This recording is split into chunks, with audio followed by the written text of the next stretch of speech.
So we are given that when x cubed minus 5x squared plus ax minus 7 is divided by x minus 3, the remainder turns out to be 12. And we are asked to find it. So first of all, we need to find the value of x, and we'll do that by equating the divisor to 0. And the value of x turns out to be 3. Now secondly, we'll consider this whole thing as a function of x. So this is f of x, which we also know is the remainder. We'll substitute x as 3. So we have 3 cubed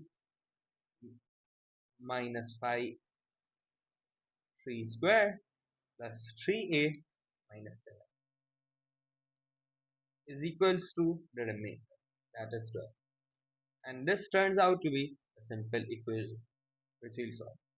So we have 27 minus 45 plus 3a minus 7 is equals to 12. 3a is equals to 37 and a turns out to be 37 over 3. And now our second question.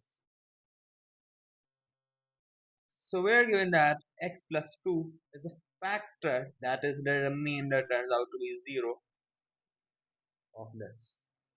So when this thing is divided by x plus 2, the remainder turns out to be 0.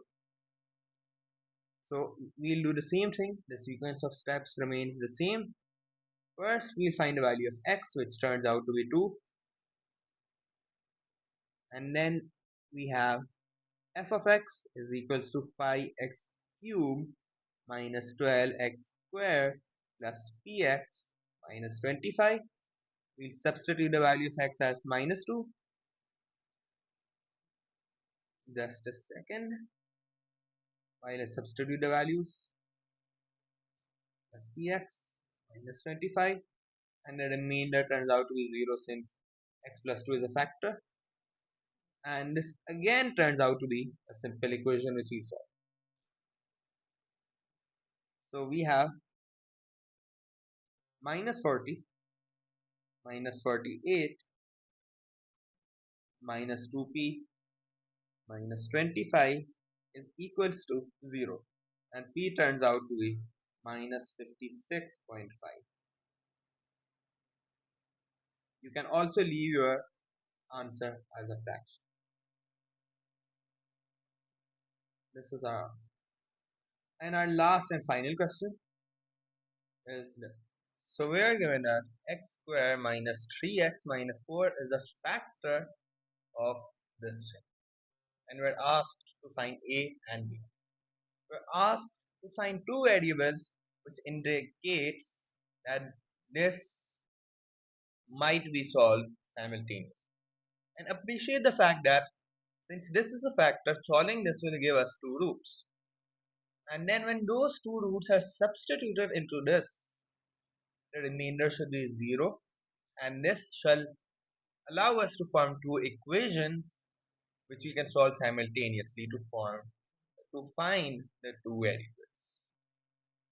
So first of all, let's solve the quadratic equation. X squared, and we'll break the middle term, and the factorized form turns out to be something like this. So we have two values of x. The first value is minus 1 and the second value is 4. And our f of x is this thing. We'll copy this and we'll paste this. So this is our f of x, or which some people can also refer to as the remainder when x is substituted. So first of all, let's substitute x as minus 1. Just a second as I substitute the values.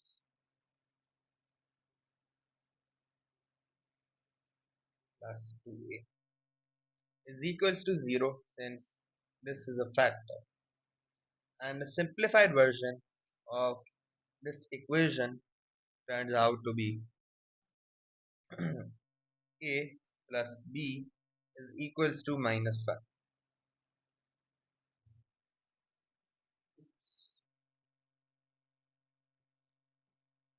And then substitute x is equals to 4.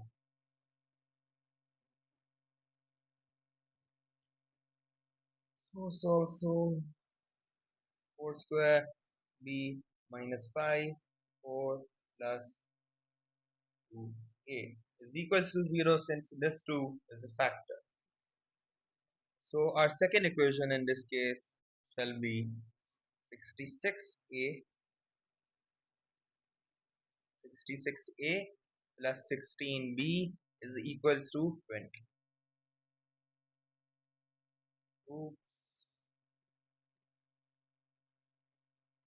So this is our equation 1 and this is our equation 2.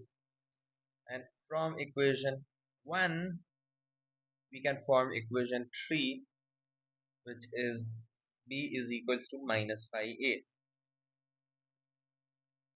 We substitute this into equation 2. We are solving simultaneously. So we have something like 66a plus 16 minus 5 minus a is equals to 20.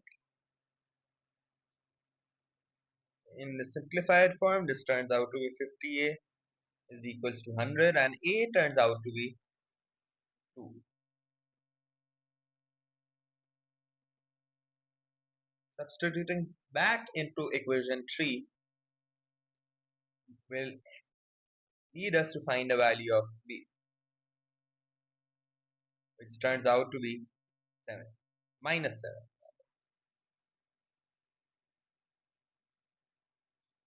So we have our value of a and we have our value of b, and this, my friends, is the answer.